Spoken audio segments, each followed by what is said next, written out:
우리는 주의 백성이오니 주의 그 이름 선포합니다. 이곳 어두운 세상에 빛으로 부르셨네.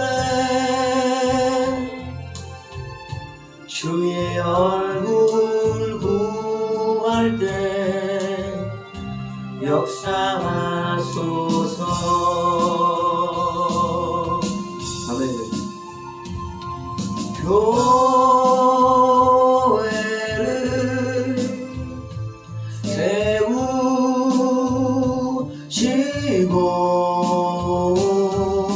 이 땅 고쳐주소서.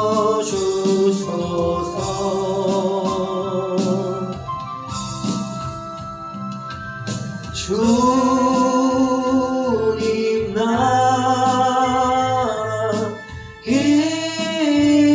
임하시고 주 뜻 이루어지리라.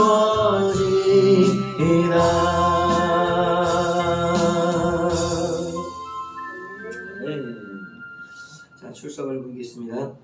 김성길 아버님, 신채린 아버님, 신현종 아버님, 이상미 아버님, 최수빈 아버님, 전길숙 아버님, 유미나 아버님, 이보현 아버님, 이해녹 아버님, 이은옥 아버님 다 출석하셨죠? 대답 소리가 들린 것 같아요.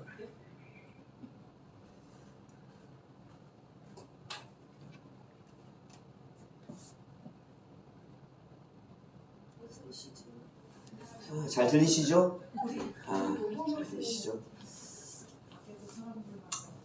이제 벌써 시간이 또 명절을 앞둔 촉박한 시간이 또 이르렀습니다. 이제 명절이네. 또 명절 지나고 나면 한 주가 그냥 거의 2주 가까이 다 지나가는 거죠. 한 주는 거의 통이라고 보고, 이번 주도 사실은 명절의 영향권 안에 있잖아요. 3일 날 또 개천절이고 그러니까 야, 아주 그냥 쉬는 분들에게는 대박이네. 학생들은 아주 푹 쉬겠다. 그러나 우리는 쉴 수가 없다. 해야 된다.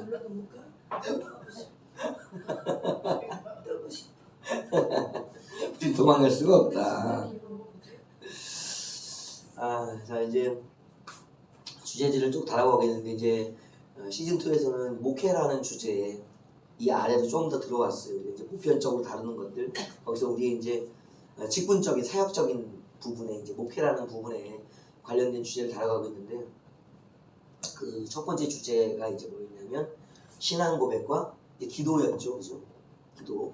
그래서 처음에는 저도 신앙 고백과 기도의 그냥 대략적인 것들, 그것만 이렇게 간단하게 이렇게 다루고 이렇게 지나갈 생각을 했었는데, 또 보니까 한 번은 그냥 우리가 이제 교회의 신앙 고백인 사도신경과 또 교회의 기도인 주기도를 한 번쯤은 이렇게 간략하게라도 한번 점검해 봐야 되지 않나, 살펴봐야 되지 않는가.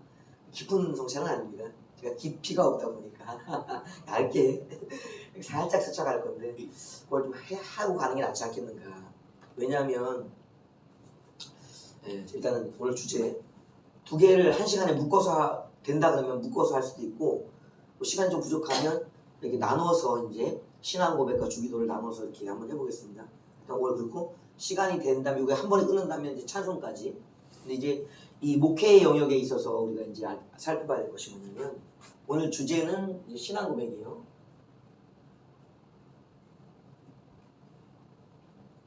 신앙 고백인데, 이제 목회에 있어서 우리가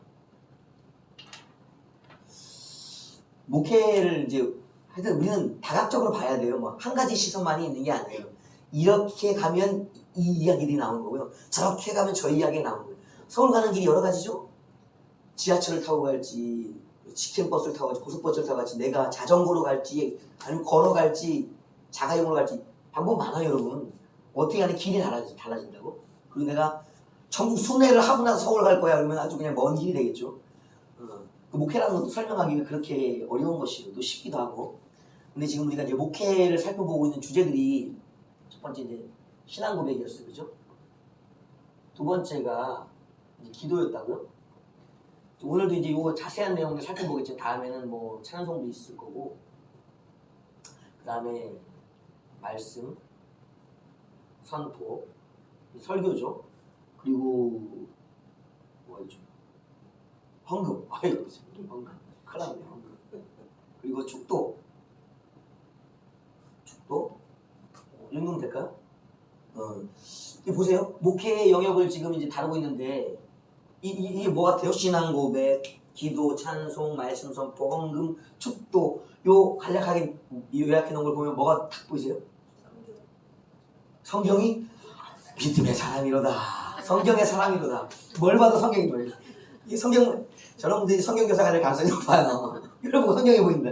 저는 다른 분들 뭐가 보세요? 보면? 어? 뭐가? 예배? 예배잖아요, 예배자. 또 뭐가 보이세요? 고백? 할렐루야. 고백자네. 신앙의 고백자들이죠. 이게 다 맞아요. 이게 다 맞아. 이게 뭐냐면 다 이제 성경에서 출발하는 것이기 때문에 근원적으로 성경이고, 이게 어디에서 이루어지느냐면 예배 때. 이게 뭐냐면 내 신앙의 고백이 다 맞는 거예요. 결과적으로 그러니까 우리가 하나로 설명하려고 해서 어려운 거지 다 같은 얘기예요. 저는 이걸 보면 뭐가 나오는 줄 아세요? 주보. 주보라고 그러셨어요? 그러니까 주보를 보나 예배를 드리나 우리가 성경을 읽으나 신앙 고백을 하나 모두가 이런 뭘 갖고 있는 거예요? 하나하나의 요소들을 갖고 있다고. 이게 모여서 우리의 뭐가 되냐면요, 이것은 목회가 되는 거예요. 이 목회가 어디서 풀어지면 생활에서 풀어지면 그게 이제 삶이 된다는 거예요. 그러니까 목회 예배가 삶이고 삶이 예배다라는 것 있잖아요. 이게 가끔 이 예배, 신앙 고백, 신앙이고 이게 바로 성경이다. 같은 얘기. 그래서 우리가 이제 이것들을 살펴보는 이유는 우리의 예배를 바로 세워가기 위한 거예요. 그러니까 우리가 주보를 가지고서 그냥 절차상으로 예전처럼 드리는 것이 아니라 예식서가 아니라 이 주보도 초대교회 또 고린도전서 14장에 그때 초대교회 예배의 흔적을 바울이 잘 고백했잖아요. 너희가 모일 때 찬송의 시도 있고 말씀도 선포되고 계시의 말씀도 선포되고 그리고 방언도 하고 통역도 한다라고 이제 고린도전서 14장에 말씀하셨잖아요. 그러니까 그때 바울이 드렸던 예배를 초대교회 우리가 본 적이 없잖아요. 그때 예배들을 어떻게 하면 우리가 초대교회처럼 그 순수했던 시절의 신앙의 예배들을 드려낼 수 있을까? 그리고 또 사도시대 이후에도 예배가 있었잖아요. 근데 그것들을 이제 여러 속사도들, 교부들의 서신들에 나와 있는 흔적들을 통해서 제대로 이제 드려내는 온전함이 무엇일까를 고민하는 게 이 주보의 흔적에 나와 있는 요소들이더라고요. 그러니까 단순히 예식만 드리는 게 아니라 이 모든 것이 모여서 우리의 예배가 되고 그것이 우리의 삶이 되어지는 이거로 가지기 때문에 그러니까 목회는 이것 나와 회중이 이 고백의 이런 요소들을 가지고서 새롭게 되어져가는 하나의 뭐 방법 방향이라고 얘기하는 거예요. 그래서 우리가 이거 살펴보는 거거든요. 그러니까 이제 다른 걸 하는 게 아니라 우리가 결과적으로 뭘로 가는가? 목회가 예배와 삶으로 가는 영역을 자세히 이제 확인하고 있다 생각을 하시면 되는 거예요. 그래서 이제 신앙 고백을 그냥 건너뛸까 기도도 했고 찬송으로 하다가 이거 너무 좀 빨리 가는 것 같다. 한 번쯤은 이제 기록되어지고 우리가 매번 하는 거니까 이 매 예배 때마다 그러니까 이걸 한번 살펴보는 것이 좋겠다는 생각이 들더라고요. 그래서 이제 잊지 않으시도록 간단하게 정리를 하자면 신앙과 고백이라는 것은 하나다. 믿고 있어서만 되는 것은 아니다. 믿음 없이 고백되어서도 안 된다. 그러니까 신앙과 고백은 항상 같이 가야 돼. 같이. 이게 믿음과 이게 고백 이것은 같아야 된다. 같이 가야 된다. 이것이 신앙 고백의 전제입니다. 이 신앙 고백이 그냥 단순하게 나온 것이 그냥 어디 뜬금없이 나온 것이 아니라고 말씀드렸죠. 저번에 이제 대략적으로 우리가 보면 신앙 고백은 이제 성경에서 나오는 출발은 일정 출발 근원 시작 출발 이 근원은 어디서 나왔냐면 성경에서 나왔다. 성경의 양이 어마어마하잖아요. 66권이라고. 여러분 우리가 읽어봤잖아요. 성경 통독 코피 터지면서 막 밤에 잠 못 자고 일주일이 걸린다고. 통독을 해도 빠른 통독을 해도 일주일이 걸려요. 근데 제대로 정독으로 하려고 그러면 더 걸리죠. 적어도 뭐 한 달 이상은 걸릴 거고. 그럼 노상 성경만 읽고 있어요? 우리 생활도 해야 되지. 그러니까 이게 성경을 일독하는 것도 1년씩이나 아니 또 2년도 걸려요. 근데 이 성경을 이게 읽고 이해해서 내 믿음으로 삼아내고 고백해내기가 너무 어렵기 때문에 우리가 도움을 받는 것이 뭐다? 이 신앙의 고백이 요약. 이것이 요약되었기 때문에 우리가 이 66권을 단 몇 분 만에 정리해내서 우리의 신앙으로서 선포하는 것이다. 그래서 필요했다라는 것이에요. 그리고 이 근거가 되는 것들이 무엇인가? 물론 성경이죠. 두 번째는 이 성경을 믿는 사람들이 믿음의 사람들이 있습니다. 우리 지도자들 그 사람들이 이제 사도들이었고요. 첫 번째는 사도들 그리고 두 번째는 사도들의 제자들이 있었죠. 속사도들 이분들을 이제 교부라고 우리가 이제 부르기도 합니다. 구분해서 3세대를 뭐 이렇게 보기도 하시는 분도 있을 거예요. 그러니까 사도들 우리가 12사도와 바울 사도 그리고 이제 속사도라 부르는 분들을 우리가 이제 120명의 성령 받은 전도자들 또는 500여 명의 부활의 증인들을 그렇게 부를 수도 있고 또 이제 교부들 이에니우스, 터툴리안 같은 분들 그런 분들을 통해서 부를 수 있습니다. 그래서 우리가 성경을 시작으로 하나 또 다른 시작 어디다 성경을 믿는 사람들 누구? 사도들과 속사도와 교부들의 신앙의 고백이었다는 거예요. 이게 이분들도 뭐 했다? 고백한 고백 자기 신앙을 똑같은 거예요. 그러면 이것만 되었는가? 아니죠. 이것이 이제 그들만의 고백이 아니라 교회 전체의 고백으로 바뀌어가더라. 그게 이제 저번에 말씀드렸죠. 2세기에 나왔던 기억하세요? 로마 신경? 신경으로 쓸까 그냥? 그죠? 로마 신경, 뭐 사도신경 뭐 같은 겁니다. 비슷한 거예요. 그러니까 로마 신경이 2세기에 나왔다 그랬죠. 2세기. 여기 2세기. 그리고 세 번째가 마르셀루스 그죠? 세 번째가 흐름이 이렇게 되고 이게 숫자를 어떻게 쓸까? 이게 1, 2, 3 이게 사람들의 것이고 신경의 변화도 1, 2, 3 쓸까요? 1 이게 좀 보기 좋겠죠? 좀 쓰기가 편해야 되니까 마르셀루스 신경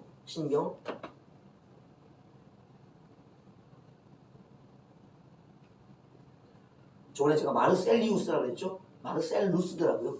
이게 뭐 라틴어 뭐 표현 뭐 그렇지만 제가 외국 사람들이면 지금 두네요. 마르셀루스 신경 이거는 4세기 그리고 이제 이 마르셀루스 신경 이후에 또 다른 신조들도 있습니다. 여러 신조들이. 그러니까 이게 이제 교회의 공통적인 이제 종합적인 개인의 신앙 고백들이었다면 뒤에가 이건 교회가 하는 신앙 고백 형태가 이제 이렇게 여러 가지 형태들이 또 있었다는 거예요. 그 다음이 뭐냐면은 그냥 이 신경들이 나온 것이 아니라고 말씀드렸죠. 우리가 교회가 저번에 그 벨직 신조 또 도르트 신조 하이벨데르크 신조 또 뭐였어요 우리가 웨스트민스터 신앙 고백 신조들 이런 것들이 이제 뭐 어떻게 양이 점점 늘어나는 신조들이 시작했죠. 그러니까 교회가 발전해 가면서 양이 늘어나는 신조들이 있다고 했어요. 그러니까 이제 그건 이제 후대 거니까 놔두고 잠깐만. 그럼 또 다른 변화가 뭐냐면 이런 개인과 교회의 고백이 있는데 그냥 이 고백도 그냥 나온 게 아니다. 교회 전체 회의가 있었다는 회의. 그것은 이제 교회 지도자들이 모여서 가장 성경적이고 교회의 신앙에 유익이 되는 고백, 온전한 고백이 무엇일까? 그것을 위해서 이제 모인 신앙의 정립을 위한 것이 있었어요. 신학적 정립. 그것이 이제 공의회는 교회 전체의 모임입니다. 그것이 이제 우리가 니케아 공의회, 처음에 니케아, 이게 325년이죠. 352년 니케아. 두 번째가 콘스탄티노플, 그렇죠? 콘스탄티노플 공의회, 이게 381년이죠. 연도 배우기 힘들어요. 그래서 역사가 힘든 거예요. 연도 때문에. 이 연도에 사람이 죽어나는 거야. 이름도 죽어나지만 연도에 죽어나는 게 역사예요. 역사는 그래서 무섭다. 그 다음에 에베소 공의회. 많이 들은 거죠? 요게 431년 에베소 공의회. 이거 공의회입니다. 공의회. 이거는 교회. 이거 다 고백이에요, 고백. 그러니까 시작은 뭐였냐면, 신앙 고백 시작은 성경이었고, 성경의 요약이 바로 우리의 출발이었다. 근데 이것을 그냥 막 고백해낸 게 아니다.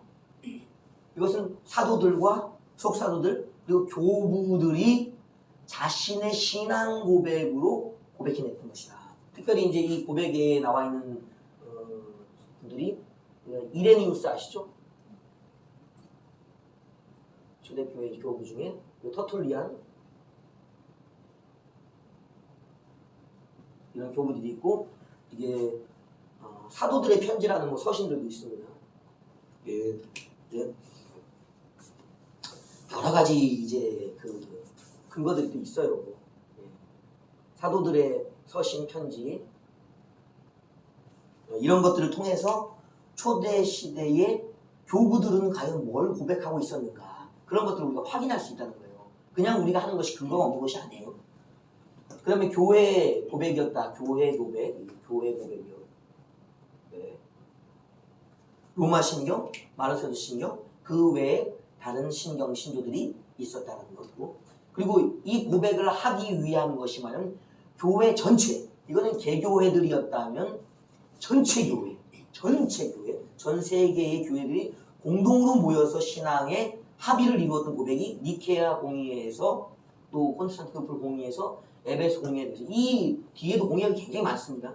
그러나 이제 우리가 590년이 이제 어떤 기로점이 되어지는데, 그것이 뭐냐면 590년에 그레고리 1세라는 교황이 등장하기 시작해요.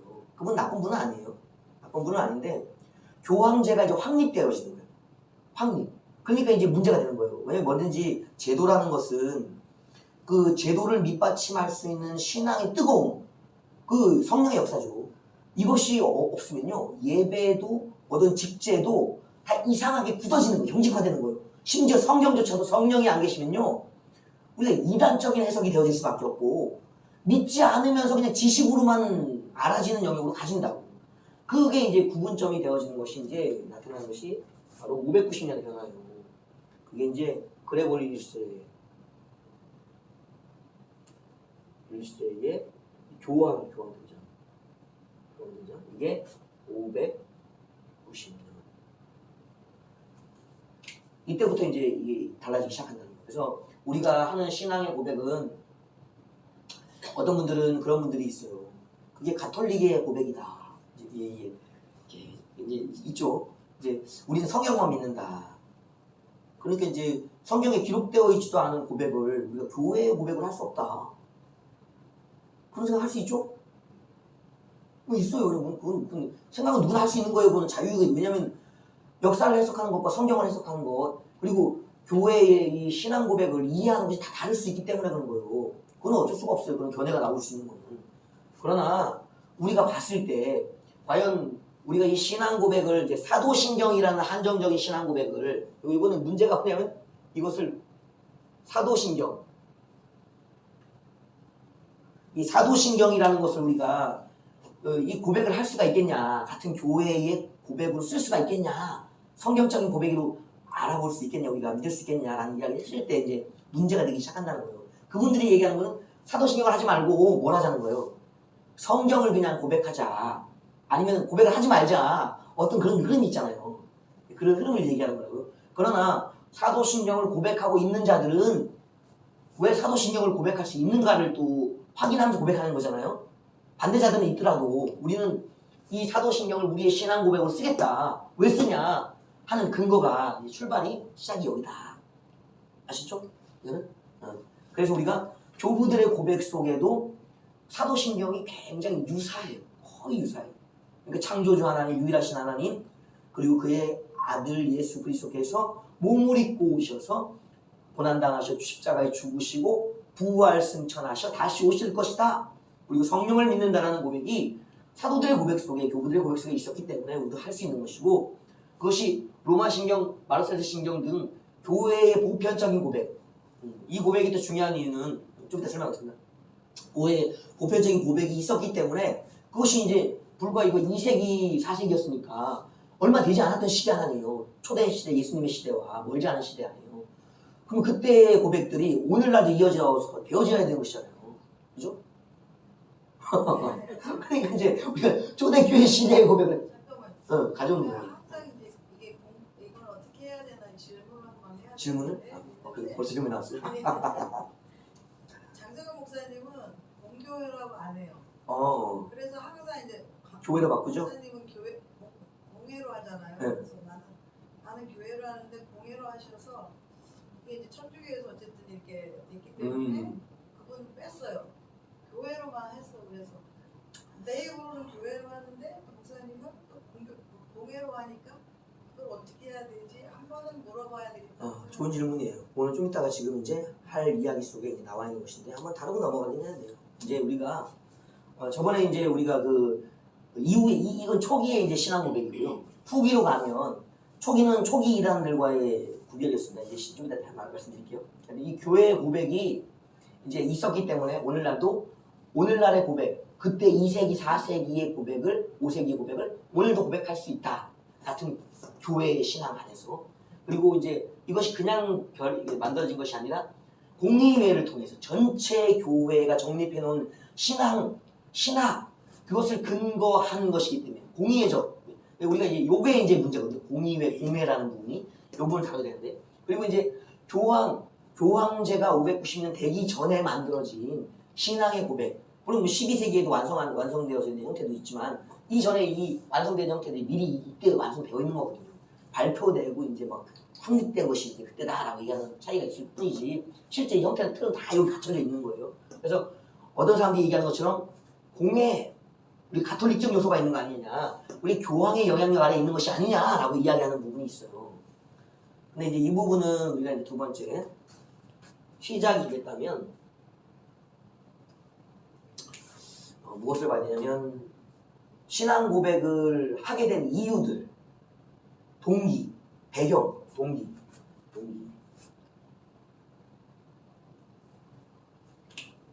동기라는 것은 일단 이단들이 있기 때문에 그런 거예요. 뭐 이단들이 없으면은 우리가 다른 고백을 만들지 않아도 돼요. 그냥 예번 때 주여 한마디만 해도 끝나요, 여러분. 뭐 자세한 설명이 필요가 없잖아요. 내가 주님으로 믿는데 뭔 부차 설명이 필요해. 주님은 주님이지.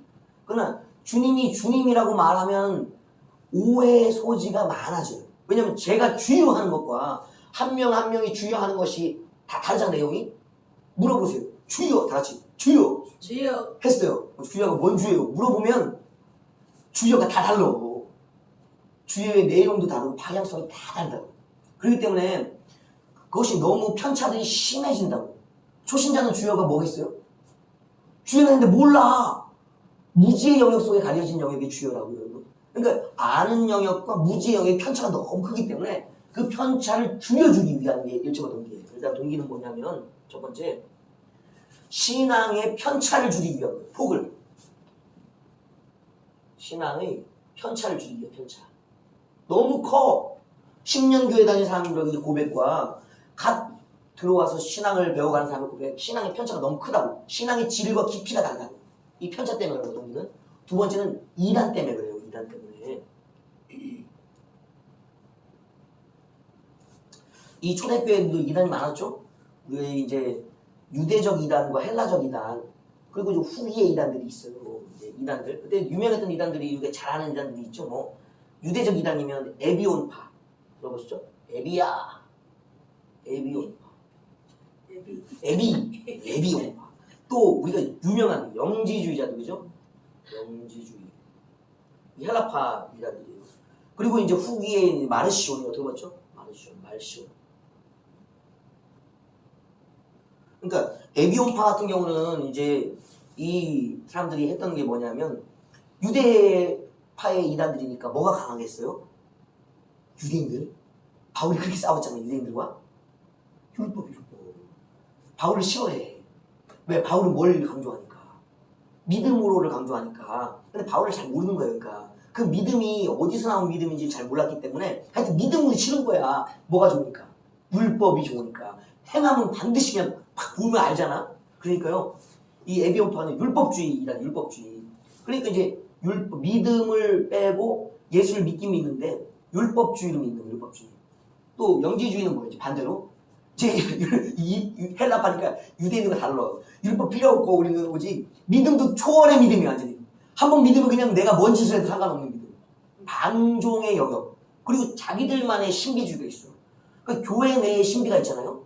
이게 중요한 거예요. 교회가 여기 있다고. 교회가. 이건 신앙적인 정상적인 교회예요. 항상 이 교회 밖에 무리가 생겨. 믿음을 따라 생기는 교회 말고 이게 율법주의다. 율법주의다니에요. 율법주의다. 교회 밖. 이쪽에 가면 뭐가 되면 이게 바로 영적인 이단. 영적인데도 뭐라 이상한 영적인 건 뭐라고 하죠? 뭐라고 하죠? 사이비 다 사이비인데 이게 잘 아니 영적인데 초월적 하여튼 초월적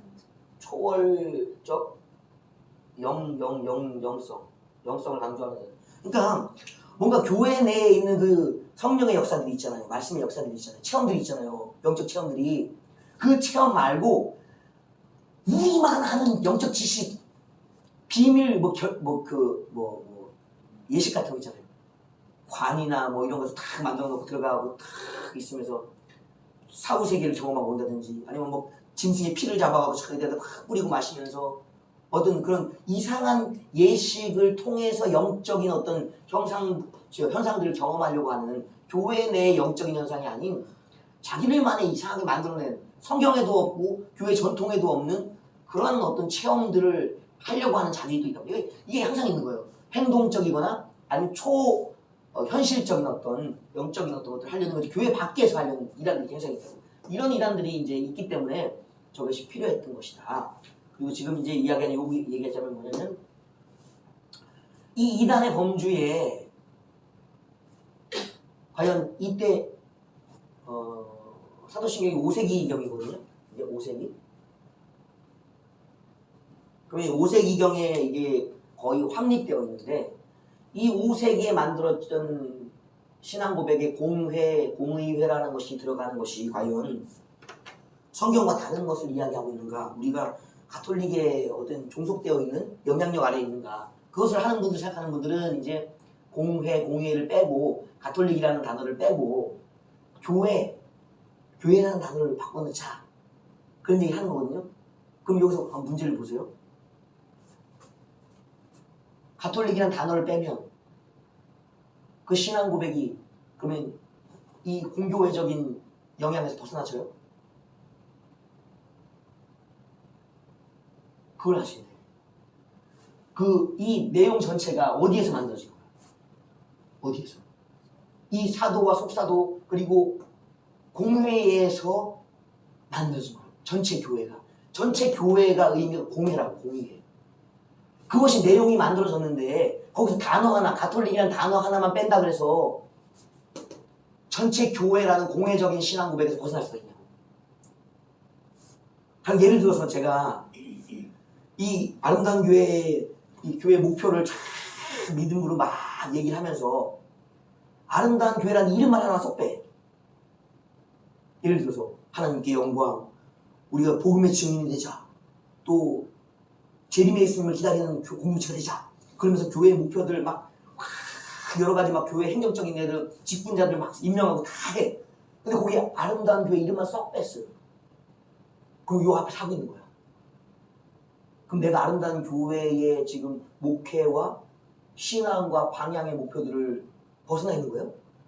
아니요. 난 지금 아름다운 교회에서 아름다운 교회 직분자들과 함께 아름다운 교회의 신앙 고백을 하고 있는 거라고. 근데 아름다운 교회 이름만 쏙 빼놨다고 해서 내가 이 아름다운 교회를 벗어날 수 있냐고요. 아니요. 목표 똑같아요. 사람 똑같아요. 하는 일 똑같다고. 그게 타조가 막 하다가 급하니까 어디 있는 거예요? 구멍에다 머리를 팍 박고서 이제 없다! 그러고 있는 거예요. 저는 제 생각에 그렇게 들어요.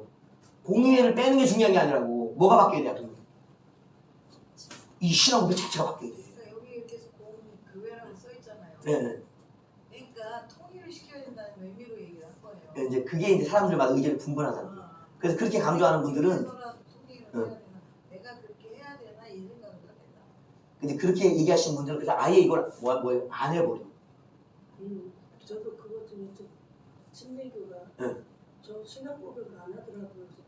왜 안 하냐 그랬더니 성경 거기에 뭐가 틀리대. 그래서 안 하더라고요. 이게 또 어려워지네. 이제 본격적으로 이제 신학적인 영역이 되어진다. 이제 이게 공존해야 돼요. 신앙과 신학은 같이 있어야 돼. 우리가 이제 신앙이라는 것은 의심의 여지가 없어요.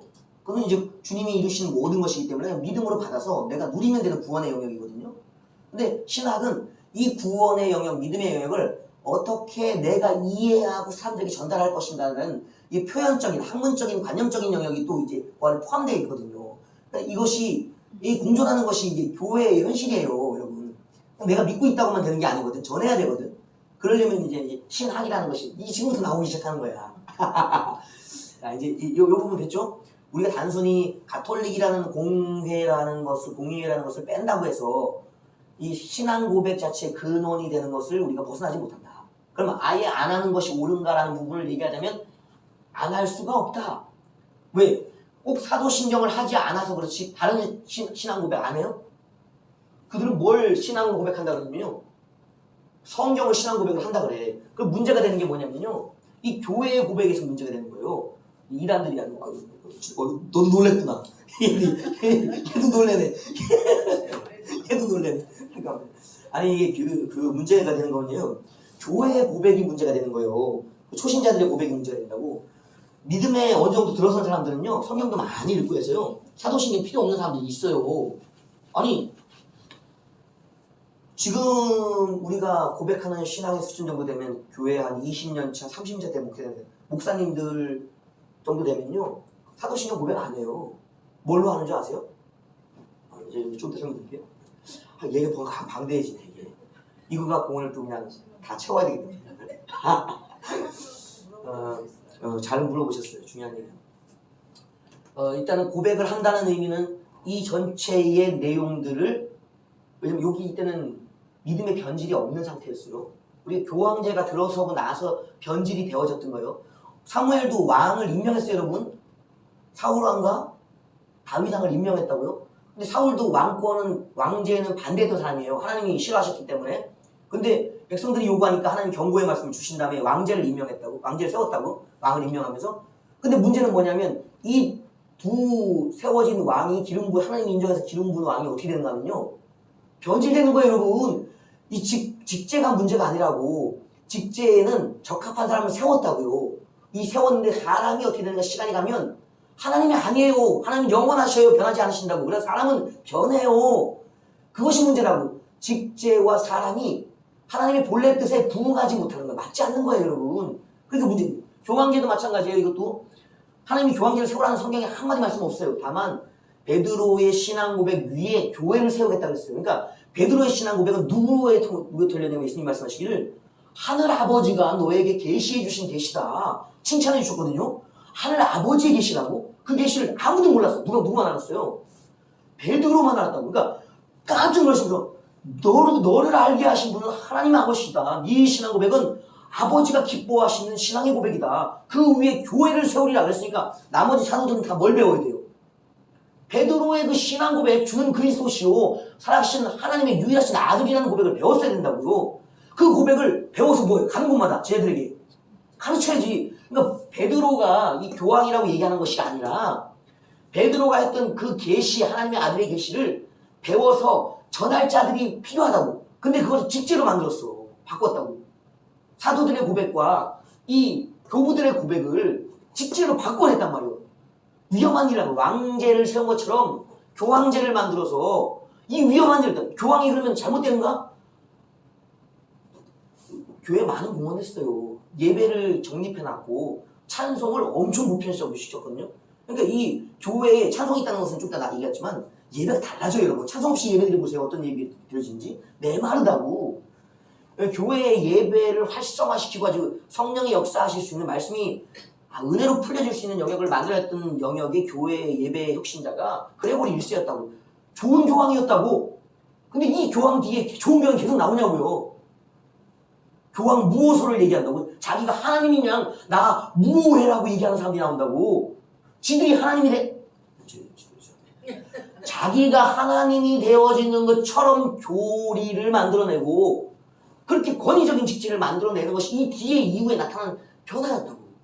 이게 우리가 알아야 되는 거예요. 그러니까 직제도 문제가 아니고 사람도 문제가 아니에요. 다만 이 직제와 사람이 하나님의 뜻대로 가지를 못한다는 거예요. 그럼 아예 안 만들 수는 없잖아요. 그러니까 최소한의 위험성, 한 사람에게 그렇게 몰려지는 권세를 우리는 거부하겠다는 거예요. 어떻게? 개교회 주긴 권세를 나눠주잖아요, 교회들마다. 그래서 개교회의 목사들이 전부 다 뭐가 되는 거예요? 베드로의 신앙 고백을 자기 제자들, 누구 성도들에게 가르치는 자리 내릴 수도. 얼마나 많은 베드로가 있어요? 그게 맞는 거지. 한 명의 베드로, 11명의 베드로를 바뀌잖아, 고백의 베드로로. 그게 120명, 500명으로 바뀌는 거 아니에요? 오늘 수없는 목회자들이 그 베드로의 영역에 들어가 있는 거 아니에요, 신앙 고백으로? 그런 의미라고. 이거 위험한 일이라고. 근데 그때까지는 괜찮았다고. 이 신앙의 고백이 꼭 공교회라는 의미, 교황권에 속해서라는 문제를 이때는 삼을 만한 이유가 안 됐다고. 그러니까 하나의 교회로서 아직까지는 신앙의 변질이 이루어지지 않은 영역이기 때문에 우리가 이제 가톨릭을 이단이라고 말하지만 아직 가톨릭이 이단의 영역에 들어서지 않았던 시절의 이야기라고. 그러니까 굳이 그걸 공교회 가톨릭이라는 표현을, 공회라는 표현을 바꿔낼 필요가 없다. 그리고 그것을 아예 안 해버릴 이유도 없다. 근데 안 하시는 분들은 이해할 수 있다. 아까 지금 얘기하신 게 뭐예요? 아까 얘기하신 게 이제 가톨릭이라는 지금 와서의 우리가 이단으로 말하고 있는 가톨릭과 이 단어 자체 같기 때문에 완전히 지우고 싶은 거예요. 이 완전히 지운다는 건 오히려 더 위험해요.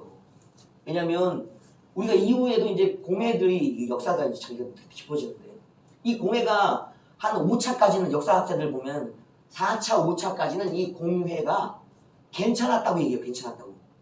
근데 이 6차 이후로부터 나오는 공회들은 조금씩 뭐가 되냐면 변질되어 간다고.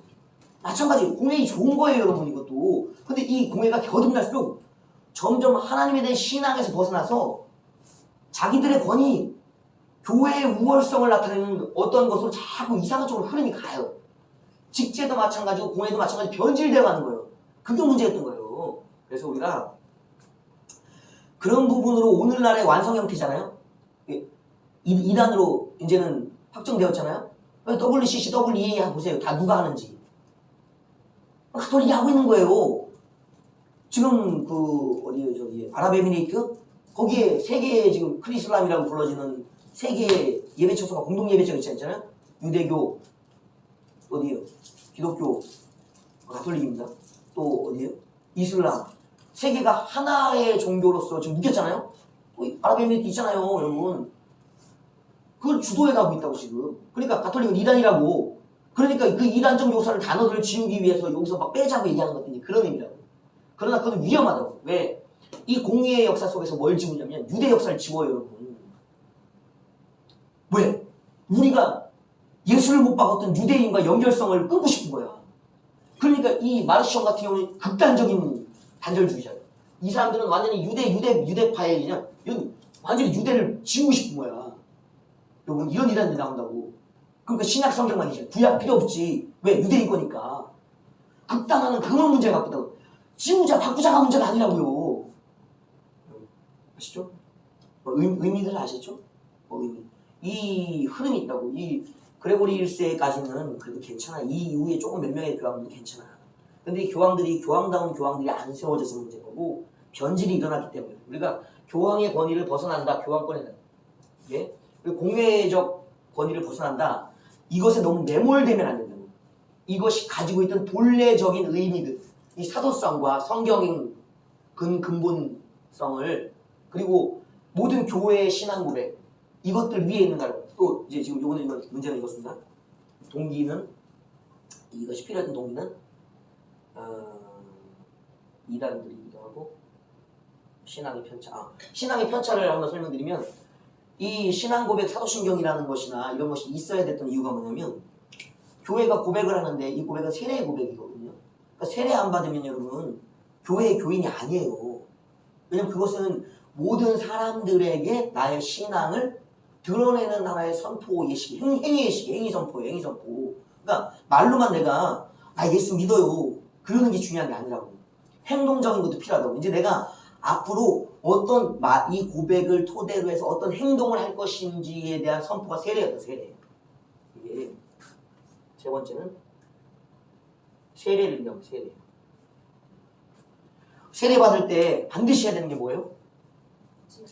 신앙 고백. 이거를 신앙 고백은 이건 믿습니다. 나는 믿습니다. 자, 초신자라고 생각해 보세요. 이 신앙 고백이 없이 세례 받아야 되는데 지금 세례장이 왔어. 내가 믿어야지 이제 교회에 이 성도의 반열에 들어가는데 이 고백을 해야 되는데 세례를 받으러 와서 그 현장에. 근데 여러분 뭘 느끼냐 아세요? 뭘 해야 되지? 내가 뭘 해야 돼? 내가 믿습니다라고 고백해야 되는데 초신자가 뭘 믿는지를 몰라. 세례를 받아야 되는데 아니 믿습니다를 얘기하는데 내가 뭘 믿는지 몰라. 이 믿습니다의 끝이 세례인 거예요. 다 믿었느냐 하고 딱 주는 것이 이게 믿습니다의 증거예요. 믿습니다의 믿음의 증거. 믿음의 증거가 없는데 세례를 줄 수가 있나고요? 없다고. 그럼 교인이 안 된다고. 교회의 일원이 되어서 신앙이 자랄 수 없다고. 없다고요. 그러니까 우리가 어떤 형태는 마르셀루스 신경이라든지 로마 신경이든지 사도 신경이든지 그 외에 다른 신경이든지 모두가 이 사도적인 고백, 사도적인 교부적인 고백이든지 간에 내가 뭘 믿는지에 대한 고백이 있어야만 세례가 가능하다고.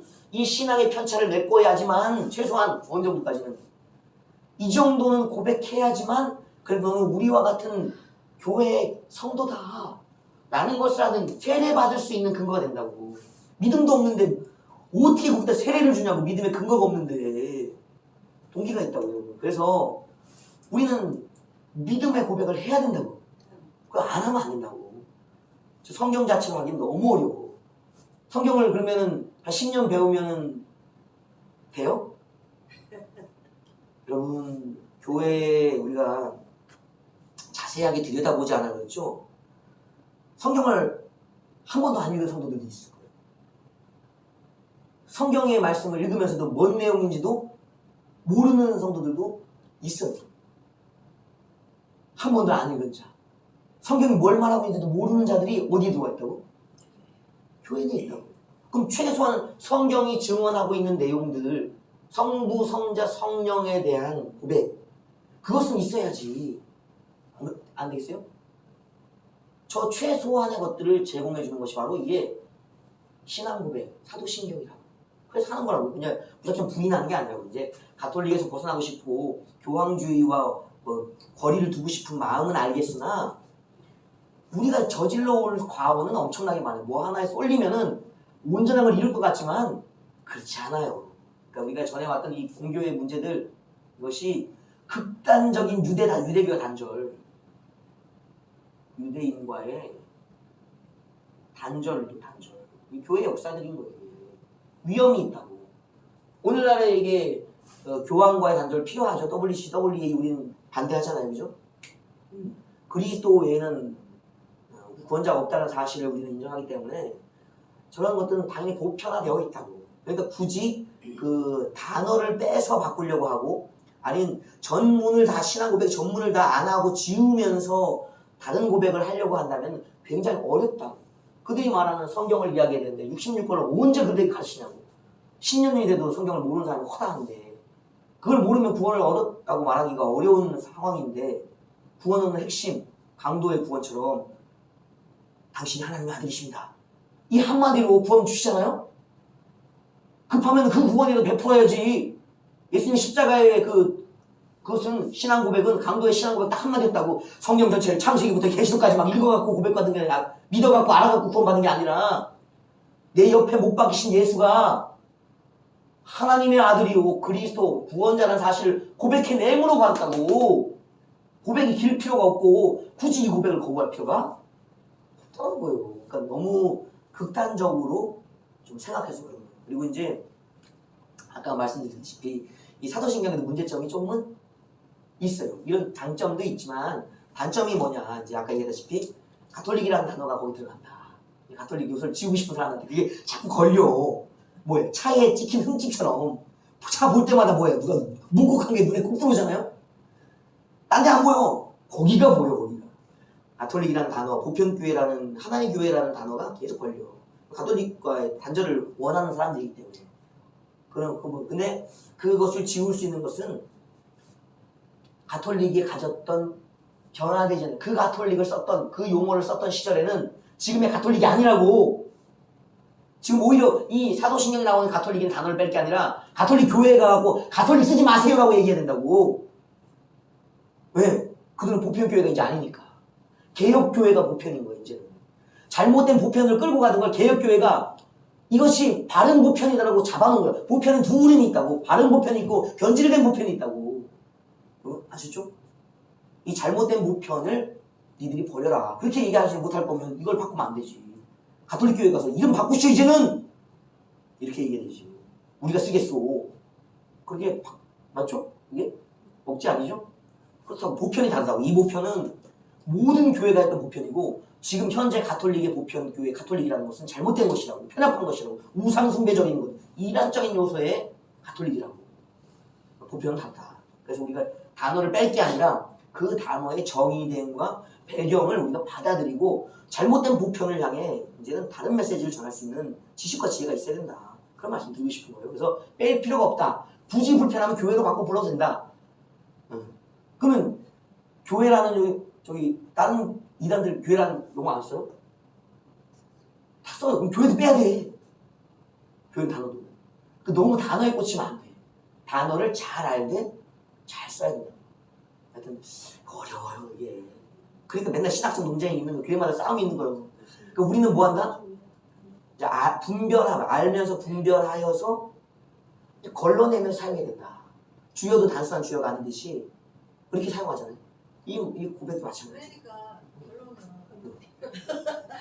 정리를 해줘야 목사님처럼 해야 되는 게 맞으면 전부 그렇게 써야 되고 이게 제가 그대로 하는 것처럼 교회로 얘기하는 써도 돼요. 그러면 성도들이 의문을 가질 수가 있잖아요. 아 그거는 이제 요 신학 강의를 보면서 우리도 이제 교회 채널을 왜 만들어놨겠어요? 보라고 만들었지. 교회 등록도 안 하고 구독 좋아요 안 누르는 이 교회 이거 큰일 났어 이거. 교회에서 신학 강의를 하는데도 그래. 신학 강의를 안 듣고 그래. 어디를 뭐라는 거예요 그래. 교회 채널 있으면 채널을 들어야지. 구독을 해야지. 교회에서 이걸 하고 있으니까 듣자 좀 이제 교회가. 근데 진짜 그 단어 하나 때문에 그 내용이 성경이잖아요. 네. 진짜 말씀하신 것처럼 진짜 핵심 엑기스만 뽑아서 딱 진짜 해놓은 거잖아요. 근데 그 단어 하나 때문에 신앙 고백을 안 하고 그거 하나를 가지고 문제를 잡는다는 게 더 웃긴 것 같아요. 그래서 이 지식을 가르치고 그 지식을 가지고 자유해야 되는 거예요 이제 이걸 모르니까 자꾸 이렇게 근심되고 꽂히는 거거든요. 예를 들어서 바울 같은 경우는요, 이제 우상의 제물 어마어마한 겁니다. 우상과 우상의 제물을 먹으면 천국 못 가요, 여러분. 성경이 지원하는 거예요. 근데 바울은 어떻게 하는 줄 아세요? 시장에서 파는 거 다 우상의 제물이거든요. 왜냐면 그 당시 고기 먹는 게 쉬운 줄 알아요. 우리처럼 막 경전 가면 고기가 파는 게 아니에요. 신전 제사를 드린 다음에 도축하는 것이 신에게 자신의 신에게 드렸던 고기가 풀린다고 시장에 단통된다고? 그러면 뻔히 알아요. 근데 바울은 어떻게 먹는 줄 아세요? 묻지 말고 먹으래. 그리고 먹다가도 누가 우상의 제물이라고 밝히면 그제서야 뭐라는 거예요. 먹지 말라는 거예요. 누굴 위해서? 그 사람은 바울에게는 문제가 되지 않아요. 바울도 알아. 그러나 하나님의 세상에서는 바울은 우상은 헛것인 걸 알았기 때문에 이것은 음식이라는 거예요. 음식은 더럽고 깨끗함이 없다고 주님도 말씀하셨잖아요. 모든 것이 거룩하다고.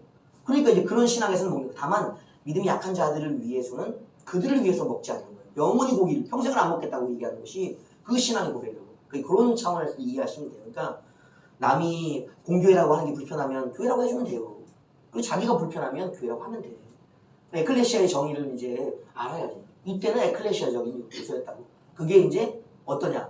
그냥 이렇게 조금 영역이 아닌 전체의 에클레시아적인 것. 그게 공회라고. 그런 의미를 가지고 있습니다. 넓은 의미의 교회. 오늘의 개교회적인, 지교회적인 영역이 아닌 전 세계의 믿음을 갖고 있는 사람들의 교회들, 에클레시아성이 공교회였다. 그런 의미로 이제는 받아들이면 되고, 또 하나 이제 아까처럼 사도신경이 갖고 있는 문제점들이 있어요. 그 문제점들, 이거 시간 너무 길어졌는데?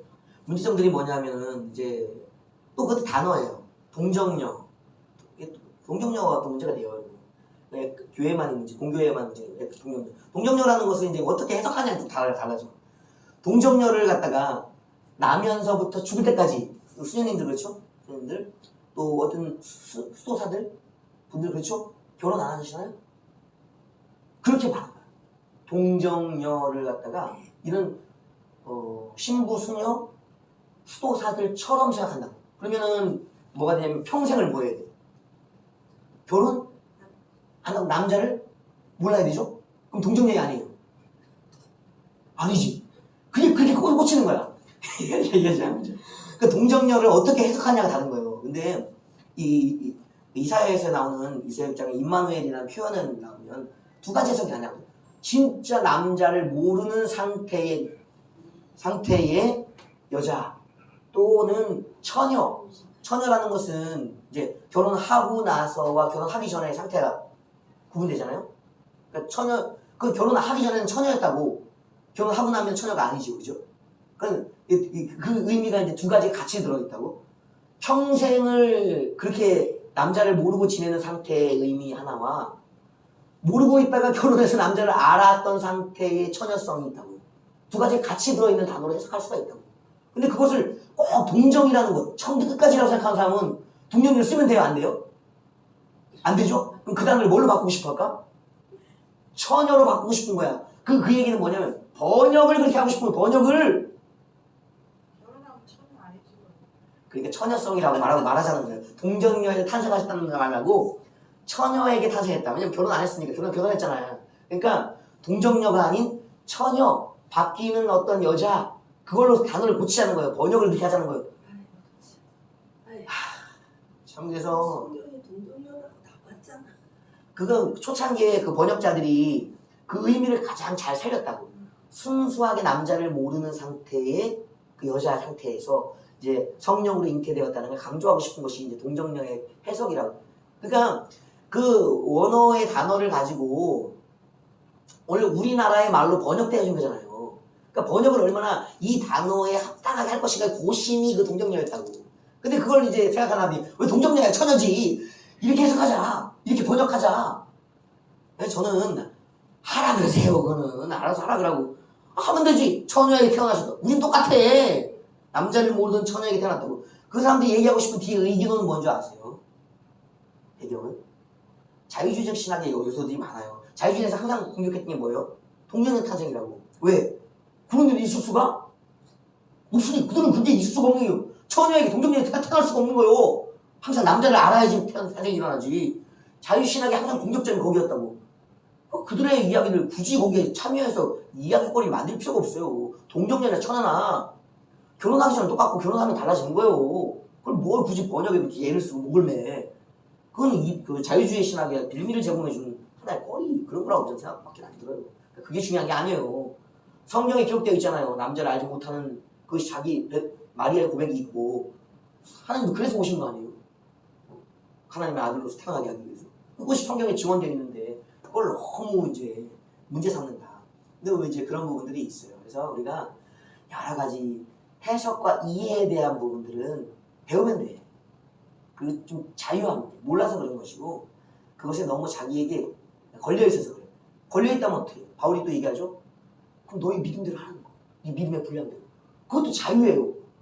넓은 의미의 자유만 있는 게 아니라 좁은 의미. 내가 이렇게 믿을 거야 라는 자유가 있다고. 그것도 인정해요. 두 가지 같이 있어야지 교회는.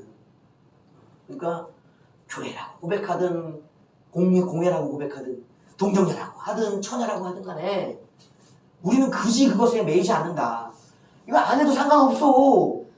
이거 왜 안 해도 상관없냐면요. 이제 성숙의 단계에 신앙 고백이 있다고요. 이제 저 같은 경우는 이제 뭐 신앙 고백이라 그랬지만 기도가 여러분 잘 될 때도 있죠. 방언을 받은 사람 기도가 안 될 수가 없어요. 방언을 하면 이제 영이 고백하기 때문에 그냥 내 생각을 내려놓고 영에게 맡기면 돼. 그 줄줄줄줄 나오죠. 한 2시간 3시간 그냥 하잖아요. 그죠? 그 기도가 되기 때문에 영의 기도가 되기 때문에 쉬운데 영이 아직 안 열렸어. 또는 방언을 못 받았네. 그러면 기도를 뭘로 해야 돼? 육으로 해야 돼. 그러면 한번 시켜볼까요? 다 한번 시켜볼까? 기도 육성으로 기도 몇 분이나 하나? 여러분 제가 기도인도 하잖아요. 보통 기도인도 우리는 이제 3시간 예배이기 때문에 찬송 1시간, 말씀 1시간, 기도 1시간 정도 목표는 3시간 한다고요. 보통 좀 넘어오면 3시간 반 정도. 여러분 1시간 반, 1시간을 기도한다고요? 육성으로 기도해보세요. 기도거리가 얼마나 많은지. 개인 기도, 또 성도 기도들, 나라 기도, 민족을 위해, 시대를 위해 기도하는 이 뭐 5가지 또 현안들이 있잖아요. 그 기도를 다 끄집어놔도 30분 넘기 진짜 힘들어. 그럼 나머지는 뭐 할까? 중원본 해요? 중원본 하지 말라고 그랬는데? 안 된다고. 그럼 그런 기도가 안 될 때는 기도하는 방법이 있다. 찬송을 의지해서 찬송의 가사대로 기도하든가 말씀을 의지해서 말씀의 약속을 붙들고 기도하는 거예요. 그러려면은 성경을 막 펴면서 기도할까요? 그렇게 해도 되지만 목차 기도가 있다. 목차 기도 아세요? 제가 개발한 거예요. 성경의 목차는 중요하다고. 목차. 그러니까 성경을 묵상하는데 성경의 묵상. 근데 이게 목차. 이제 목회자 정도의 영역에 이렇게 오면요. 성경이 머릿속에 들어와 있어요. 그렇잖아요? 근데 성경을 굳이 안 펴도 우리가 장절을 막 외워서 할 정도 되면 이제 뭐 지식적인 것이 필요하지만 장절을 몰라도 저 내용 성경에 어디쯤에 나와 있다. 그걸 어디쯤인지도 몰라도 성경에 기록되어 있네? 또는 기록되어 있는 것을 확인하지 않아도 성경적이네라는 정도는 확인할 수 있다고 그죠? 그게 이제 목회자의 수준이라고요. 그래서 목사님들은 어떻게 보면 성경 안 펴놓고 1시간씩 설교하시잖아요. 그게 왜 그러냐면 성경의 지식이 내 안에 어느 정도 이렇게 흐름이 정리되어 있기 때문에 그래요. 그것이 이제 그 구체화되면 목차적인 정리라고. 그래서 창세기 얘기하면 하나님 창조하셔서 심판하시고 죄악된 인간들 심판하시고 또 그들에게 구원을 주시기 위해 믿음의 조상조항을 세우셨구나. 이 창세기 내용 아니에요? 출애굽기. 이 백성들이 애굽 땅에 가서 기근을 피해서 이제 가나안 땅을 차지할 번성한 민족 대군들이 되어서 애굽에서 나오는구나. 성경의 내용이 그냥 목차 속에 그 목차만 이야기해도 내용 정리가 간략하게 되어 있다고. 그러니까 이 단계에 가 있는 목회자들은 이 사도신경의 신앙 고백을 굳이 안 해도 성경의 목차만 가지고도 창세기부터 요한계시록까지 뭐 할 수 있어요? 성경을 설교할 수 있고 기도할 수 있다고. 고백할 수 있다고. 내가 그것을 믿고 그것대로 내가 가르치고 살아가겠다고. 그러니까 이제 그런 분들에게 필요가 없지. 뭔 얘기가 되겠죠? 하여튼 간에 이 사도신경을 거부하는 분들에게 있어서는 그런 부분이 되어 있는 자들이기 때문에 가능하다. 그러나 모두가 그렇지는 않다. 우리 목회자들 중에도 성경 전체로 목차로 기도하고 목차로 설교할 수 있는 분이 없잖아요. 많잖아요. 되어 있는 분이 그렇다는 거예요. 그건 지식적으로 은사를 받은 분들이거나 자기가 성경을 열심히 읽고 배웠기 때문에 그것이 가능한 것이 그걸 보편화시켜서는 안 되는 거예요. 그러니까 그것이 안 되는 사람이 많기 때문에 사도적인 신앙 고백을 우리가 존중해야 된다. 저는 그 말씀을 드리고 싶어요. 그러니까 꼭 자신을 기준 삼으면 안 되는 거예요. 그러면 문제가 생기기 시작한다. 왜냐면 우리의 기준은 자기가 되면 안 돼요. 성경이 돼야 되고요. 성경이 돼야 되면 또 다른 기준이 있어요. 예수 그리스도가 기준이 돼야 돼. 그럼 예수님처럼 말해야 되는데 자기가 예수님 같은 지식이 있냐고. 방언도 부인할 걸 내가 봐서는. 은사도 부인할 걸. 성령의 역사도 부인할 걸 내가 봐서는. 아니면은 뭐 어디 하나에 결함이 있을 거야. 그러니까 자기도 결함이 있으면서 자기를 기준 삼는다. 벌써 성경 중심에서 벗어난 거예요. 너무 심한 말인가요? 조심하시라고. 왜냐면 우리가 뭘 강조하는 것은 그것을 강조해야 될 때 강조하는 거예요. 그리고 다시 강조점을 버려놔야 돼요. 왜냐면 저마다의 포인트들이 다 다르기 때문에. 잘못돼가지고 그것만 딱 집어주는 거예요. 그 다음 벗어나야 돼요. 그것만 파면 안 돼요. 성경이 우상화되는 거예요. 성경은 우상의 목적이 아니에요. 그 성경 그것을 열고 그걸 계시의 말씀을 열고 누굴 봐야 돼요? 하나님, 예수 그리스도 성령을 봐야 돼요. 하나님, 영적 세계를 봐야 된다고. 이게 기록된 것에 매몰되어 있는 게 아니라 이 속에 이것을 기록하신 원저자, 그리고 그 원저자가 통치하시며 다스리시고 우리에게 열어주시는 계시의 말씀으로 들어가지 된다고. 성경에 붙잡히면 우상화가 되는 거라고. 아셨죠? 자, 그것을 이야기하고 싶고요. 이 정도는 뭐 이해하리라고 믿습니다. 하여튼 신앙 고백은 이렇다. 뭐 시작과 동기가 이렇다. 그리고 이제는 뭘 한번 봐야 되면 이제 원문을 한번 봐야 돼요. 원문이라는 게 그 히브리 헬라어 뭐 이런 거 보는 게 아니라 기록되어 있는 말씀 이걸 보면서 우리가 강조하고 있는 것이 뭘까? 아까 얘기했다시피 신앙의 편차를 줄이고 우리가 이단들로부터 경계하고 믿음의 증거 세례받을 때 내가 뭘 믿고 있는지를 자기 증언을 하기 위해서고 또 이제 이것들을 근거해서 성경 전체에 대한 이해로 넘어가기 위한 기초석, 디딤돌 같은 역할을 하기 때문이다. 이제 이렇게 이해하시면 되겠습니다.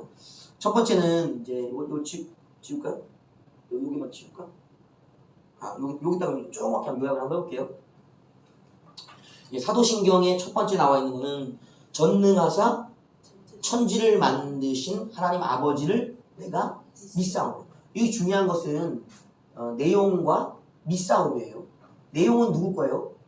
하나님 거예요. 내용은 성경의 것이, 성경의 증언이에요. 그것을 내가 믿는다는 거예요. 성경의 증언은 뭐예요? 첫 번째, 세 번째 어디 쓸까요? 성경의 증언. 첫 번째는 뭐냐면 전능하신 하나님이에요.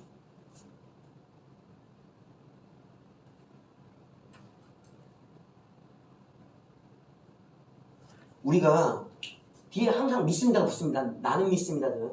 제가 믿어요가 아니고 내가 믿습니다. 나는 믿습니다. 그러면 내가 믿는 건 뭐예요? 전능하신 하나님을 믿는데 그 전능하신 하나님이 하신 일이 있다고. 그 뭐예요? 응. 천지를 창조하신. 이 중요한 거예요. 이게 모세오경만 나오는 게 아니고요, 여러분. 예언서, 시편, 또 신약 성경 내내 전 요한계시록까지 이 창조주. 하나님의 창조성에 대한 주권성에 대한 이야기, 전능성에 대한 이야기가 계속 나온다고. 이걸 이렇게 쉽게 표현했다고? 딱 한마디로 나는 전능하사 천지를 만드신 하나님을 믿습니다. 이 한 줄에 성경 전체 창조주 하나님에 대한 신앙의 고백을 딱 한마디로 표현했다고. 탁월한 거예요. 탁월한 거.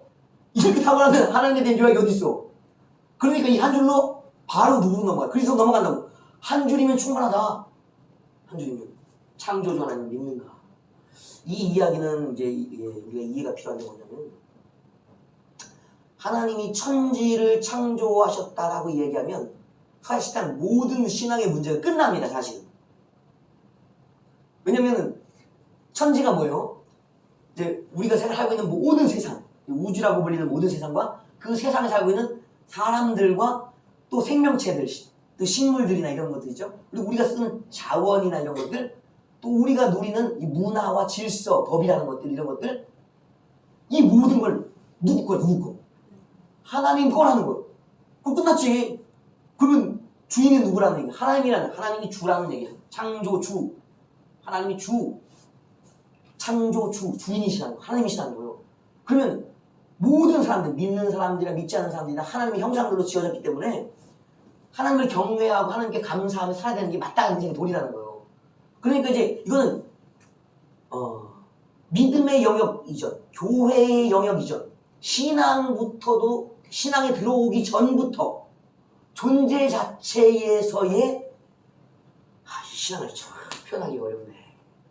믿음의 이전의 모든 것, 교회 밖에 있는 이 생명들을 다루는 이게 창조적 신앙이라고 그럴까요? 창조적 신앙? 이게 구속의 신앙과 다른 영역. 그러니까 이게 뒤에 이제 예수님의 이야기 나오잖아요. 예수님의 이야기로 잠깐만.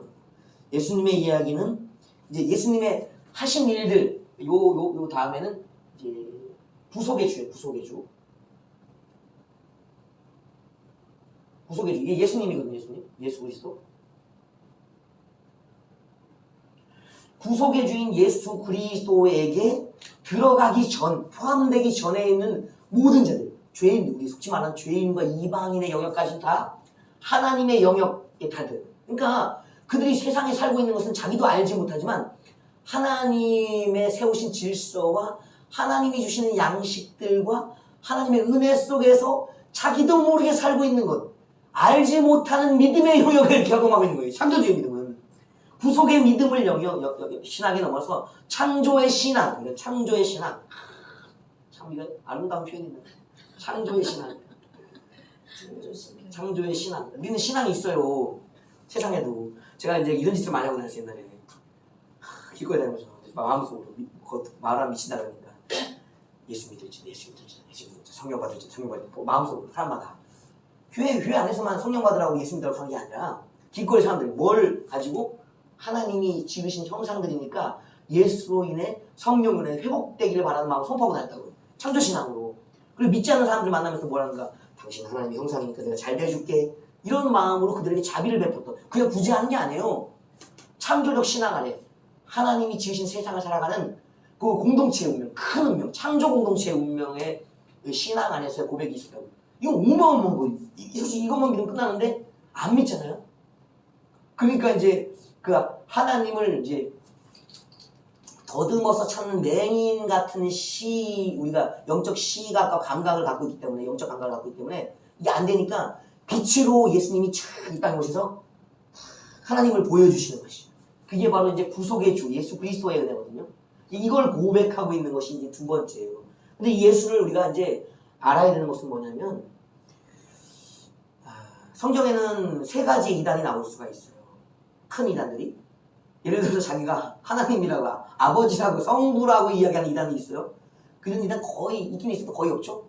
딱 듣는 순간 미쳤다 그러죠. 같네, 그죠? 자기가 성령이라고 그러는 이단들이 있죠. 그 몇몇 없어요. 딱 들어 뭐예요? 같네. 근데 유독 많은 거는 자기가 성자라고 하는 영역이 굉장히 많아요. 왜 그러냐면 예수님이 인성을 가지셨기 때문에 처음에 우리 몸을 입고 오셨을 때도 유대인들도 예수님을 반대했잖아요. 네가 사람이 되어서 하나님이라고 말하는 거다 그래서 신성모독한다고 돌로 치려고 그랬잖아요. 십자가 못 박힌 것도 그 이유 때문이었잖아요. 그러니까 하나님 예수님이 입으신 육성에 대한 이야기가 우리와 같은 몸을 가진 이야기이기 때문에 굉장히 사기치기가 쉽다고. 조금만 권능만 나타나면 내가 뭐가 될 수 있어요. 재림예수가 된다고. 수많은 재림예수가 있잖아요. 그게 이게 사기치기가 쉽기 때문에 그런 거예요. 그런 구분을 해주시면서도 참다운 사람, 참다운 메시아, 예수는 누구냐라는 것을 밝히는 이게 구속의 주의 내용들이에요. 첫 번째 뭐냐면 그 외아들 우리 주 예수 그리스도를 내가 믿사오니에요. 그러면 그 외아들 뭐예요? 외아들? 두 번째 구속의 주의 특징이 있어요. 예수 그리스도 특징. 외아들이에요. 외아들. 아 좋아요. 딱 알아들어야지. 외아들이래. 몇 명? 나머지는 다 뭐예요? 예수 외에 다 뭐예요? 양자라면 다행이지. 양심이 있다면. 지가 독생하신 이 하나님의 참 아들이라고 돼야 안 돼. 뭘 대놓고 부르는 성경의 증언과 모든 신앙을 대놓고 부른다는 거. 외아들, 독생자, 독생자. 딱 하나요. 딱 하나. 끝났지. 더 이상의 그리스도가 있을 수가 있어요? 없지. 이 한마디면 끝났지. 솔직히 창조신앙도 이걸 한마디면 끝났지. 이 한 줄만 믿어도 끝나. 근데 못 믿어. 그래서 서도 설명이 필요해. 이 외아들 독생하려면 조건이 필요해. 그 다음에 뭐라고 돼 있어요? 성령으로 잉태하사. 자, 성령으로 잉태된 사람이 있어야 돼요. 성령으로. 여기서 동정녀. 순수한 천사성이 나오는 거예요. 다음 전 조건은 뭐냐? 성령으로 잉태해요. 성령 잉태. 우리는 부모가 있죠? 부모 없다면 큰일 나. 아버지가 있다고. 아버지가 없어야 된다고. 아버지가 누구여야 되는가? 하늘아버지. 하늘아버지. 누구? 창조주인 전능자 하나님이 아버지에 있다고. 미쳤지. 지가 아들이라 그러면서 도른 거예요. 도른 거. 심각한 거예요. 이거는 성령 잉태는 하나님이 아버지, 하늘아버지. 하늘 어머니라는 분도 있죠? 큰일 났어. 이거 어떻게 돼? 정신들이 없어. 지 부모를 부인하는 거예요. 이건 신성모독이 아니고 지 부모모독이라고. 부모모독. 애들도 제일 열받는 게 뭐예요? 너 엄마 욕했어, 아빠 욕했어. 막 애들도 불끈하잖아요? 자신이 자신의 부모를 모독한다고. 하늘 부모와 땅의 부모를 모독하는 게 이 문제라고. 성령 잉태는 딱 한 명밖에 없는 거예요, 여러분. 예수 그리스도밖에 없다고.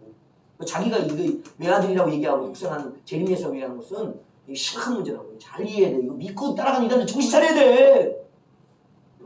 자, 하늘 아버지. 조건이 또 붙었어요. 하늘 아버지에 의해 성령에 의해서 잉태되어야 돼. 그리고 누구에게 태어나야 돼? 동정녀 아까 말씀드렸죠. 처녀성 남자를 모르는 사람? 마리아. 여러분 꼭 기억해야 돼요. 마리아를 왜 붙였는가?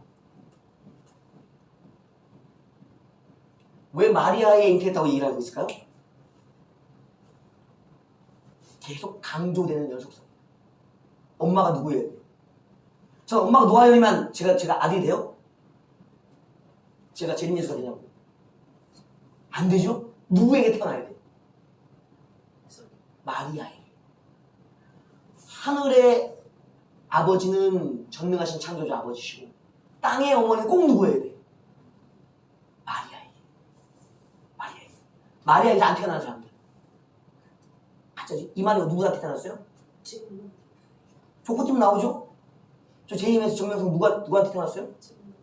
자기 어머니가 계시다고. 등본 뛰면 나온다고. 등본 뛰면 누가 나와야 돼? 마리아가 나와야 돼, 엄마가. 참, 이게 저 큰일 나고. 상식이요, 상식. 저기 하면 그렇게 간단하게 설명하는 거. 이것만 해도 끝났죠? 예수가 누군지가 너무 단순해지는 거예요. 신앙 고백을 하는 이유가 있다고. 참. 그 다음에 본디오 빌라도에게 뭘 받아야 된대요? 고난 받을 사람. 여러분 본디오 빌라도를 만났어야 돼. 지금 우리가 만났어요? 본디오 빌라도에게 고난 받은 자여야 된다고. 이 구속주의 조건이 있다고. 시대적인 조건이 있다고. 구속주는 부활하신 후에 영원하시고 부활 전에 영원하시지만 이 땅에 오셔서는 한정적인 시간을 보냈다고. AD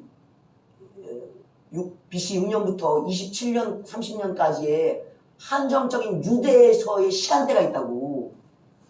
마리아, 그 다음에 누가 강조돼요? 빌라도. 로마의 통치의 영역에 있던 시간대에 빌라도에게 신문을 받으셔야 된다고. 안 받았잖아. 빌라도에게 그건 안 받았잖아. 이 실명을 거론하고 있는 이유를 알아요. 이유를. 슬픈 얘기예요. 두드려 맞으셨다고 빌라도에게. 그리고 뭐 해주고 싶다고 그거야? 십자가에 못 박혀 죽었다고. 살아있네? 죽었어야 되는데. 그 손 보셨어요? 멀쩡하죠? 계시록에 뭐라고 나와 있어요? 그 손과 발과 옆구리에 못자국, 창자국이 있다. 죽음의 흔적이 있다. 그러니까 죽임당한 어린 양이라고 고백한다고. 그걸 어떻게 알아요? 부활의 몸은, 예수님의 부활의 몸은요, 신비의 몸이에요. 우리가 부활자들의 몸을 가장 최고의 몸이라고 얘기하는 건요, 천사들의 몸과도 다르고요, 변화된 신부의 몸과 다르고요, 새하늘의 몸과도 달라요, 여러분. 몸은 여러 몸이 있다고. 이제는 우리가 목회자들이기 때문에 좀 잘 알아야 되는 거예요. 특별히 부활의 몸의 영역은요. 예수의 부활의 몸은요. 엄청나다고. 실제 그 몸에 죽음의 흔적, 고난당한 흔적이 다 있다고. 손에 구멍이 뚫려 있어야 돼. 발에 구멍이 뚫려 있어요. 옆구리에 구멍이 뚫려 있어야 돼. 머리에 가시관에 흔적이 있어야 된다고요. 등짝에 매맞은 자국이 있어야 된다고. 고난의 흔적을 가지고 있다고. 몸이.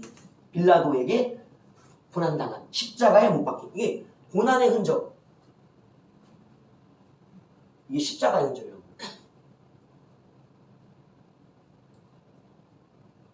이 흔적이 있는가를 봐야 돼요. 벗겨보면 금방 할 수 있죠. 거짓말쟁이인지 아닌지.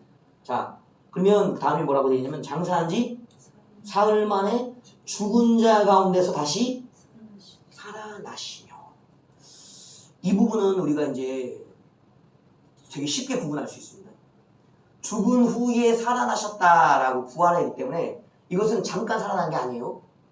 영원한 부활, 영생의 부활이라고. 그러면 그분이 다시 죽을 수 있나 없나? 그러면 재림 예수들 죽어야 안 죽어요? 안 죽어야 돼요. 원래. 왜? 죽음을 이기고 살아난 자기 때문에, 승리자기 때문에 안 죽는단 말이에요. 죽어야 안 죽어요? 죽었죠? 죽어가고 있죠? 좀 있으면 죽을 거죠? 죽었다 살아난 지 이 살아난 자가 아니라고. 이게 고난의 흔적만이 아니라 이제 죽음을 이긴 자. 이건 편하고 부활. 몸을 가지고 있는 부활의 몸. 영생을 가지고 있는 영생을. 이 그리스도의 조건이에요. 영생의 몸. 그러니까 죽여보면 알죠? 우리가 이제 그 에스겔에 그런 표현이 나와요. 이사야나 에스겔에 보면 교만한 자들이 얘기가 나오잖아요.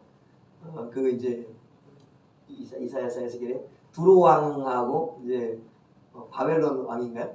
그 왕들에게 네가 하나님인 척하냐? 너도 어떻게 된다는 거예요? 칼에 죽는다는 거예요. 네가 신이면 안 죽을 텐데 너를 죽이는 자들이 너를 죽인다는 거예요. 안 죽어야 된대. 어떻게 하면? 죽여보면? 알죠? 안 죽어야 되는데 죽는다고. 이게 티가 난다고 이제. 그런 후에 뭐냐면 하늘에 오르사 전능하신 하나님 우편에 앉아 계시대. 그러면 하늘에 오르사 뭐가 느낌이 오죠? 어디 계셔야 돼요? 천국 한가운데 계시다. 어디? 특히 어디? 하나님 보좌 우편에 자신의 자리를 가지고 계시다. 그럼 어디 지금 재림 예수들 어디 있어요 지금? 하늘로 가셔야 되는데 미치겠다 진짜. 아니 웃음밖에 안 나와 진짜. 하늘에 올라가셔야 돼. 하늘에 승천하셔야 된다고. 어디 계셔야 돼? 하늘에. 그 다음 어디? 하나님 보좌 우편에. 하나님 옆자리란 얘기예요. 장소도 영역해서 왼편 아니래. 우편이래. 우편. 그분이 계시는 곳이에요 지금. 예수님 지금 어디 계실까요? 왜 거기 계실까요? 올라가셨으니까. 아직 재림하지 않으셨으니까. 예수 그리스도의 자리가 있다고. 여러분 잘 생각하셔야 돼. 신앙 고백을 하는 이유를. 이단들 정신 차려야 된다고. 이 신앙 고백을 안 하니까 이렇게 되는 거예요. 다음. 저리로서 산자와 죽은 자를 심판하러 오셨대요? 오시리라요. 재림하실 거라고. 재림하신 게 아니고 재림하실 것이 하실 것. 주님은 분명히 올라간 대로 오시겠다는 말씀하셨거든요. 성경의 증언이라고. 천사들도 뭐라 그래요? 지금 올라간 대로 오실 것이다. 오실 것이라고. 오실 것. 미래적인 우주적인 종말. 예. 다음 뭐예요? 여기까지가 이제 예수님의 구속해 줘야 되는 얘기예요. 자, 이거 알면 예수님이 구별될까 안 될까요? 그래, 안 될 수 없지. 이 쉬운 많은 증거들이 있는데 어떻게 예수를 몰라? 무식한 거지. 자, 아셨죠? 재림 예수 누군지 한 분뿐임을 증거해 주는 게 신앙 고백이다. 사도신경이다. 다음 뭐냐? 성령을 미싸우며. 이 부분에 대한 세 번째, 일로 갈게요. 여기는 이 부분에 이렇게. 세 번째, 성령이에요, 성령. 이거는 성결의 주님이에요. 여기까지만 하고. 여기 사도신경 하나 끝나겠네? 20분까지? 어떻게 할까요? 자를까요? 어떻게 할까요? 아니요, 계속 하시죠. 자, 그럼 세 번째는 성결의 영이에요. 성결의 영. 누구죠? 성결영이? 성령님이시죠. 성령 하나님. 성령님이라고 해도 성령 하나님이라고 해도 있습니다. 시간 좀 더 여기까지 마무리할게요. 뒤에 또 있어. 또 있는데 간략하게 줄이겠습니다. 이게 너무 간단하게 하려고 했더니 이게 길어지네. 자, 성결의 영은 성화의 영이에요. 이 성령을 믿사오면 왜 한 줄밖에 안 돼 있을까요? 이 하나님도 이렇게 돼 있고 설명이 돼 있고 예수님은 이렇게 많은데 성령은 왜 한 줄 서운하게 공평해야지. 성령은 서운하게 해. 왜 성령은 그냥 믿사오면 왜 돼요? 하나님이 성령님 주의 성경이시고 그 말도 맞아요. 이 지금 좋은 표현 하셨어. 우리가 이제 또 단계가 깊어지면요. 삼위와 일체를 이해하게 돼요. 경험하게 된다고요. 우리가 이건 삼위적인 부분이에요.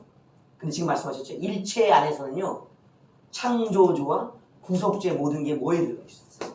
성령 안에 들어가기 때문에 이 설명이면 성령이 누구신지를 창조의 영이고 구속의 영이요.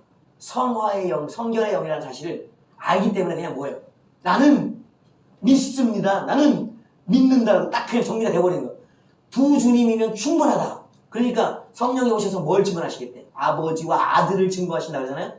그러니까 이 아버지와 아들에 대한 증거만 딱 제대로 이해하고 있으면 성령이 이해가 되고 성령의 충만하신 감동 속에서 이 모든 것이 증언되기 때문에 그 얘기예요. 일체의 주님, 삼위적 주님과 일체의 주님이 이제 그걸 설명할 수 있어야 이해해야지 삼위일체를 아는 거예요. 뭐 이게 이렇다지 이게 아니라 지금 그걸 나는 믿습니다. 나는 성령을 믿습니다. 이 한마디면 되는 게 삼위일체를 아는 거라고. 자, 이거 성결해요. 아시겠죠? 성령의 도움이 없으면 거기까지 살 수가 없어요. 두 번째 이 영의 이야기는 뭐냐면 저번에 일체의 신앙이기 때문에 짧은 거예요. 여기. 삼위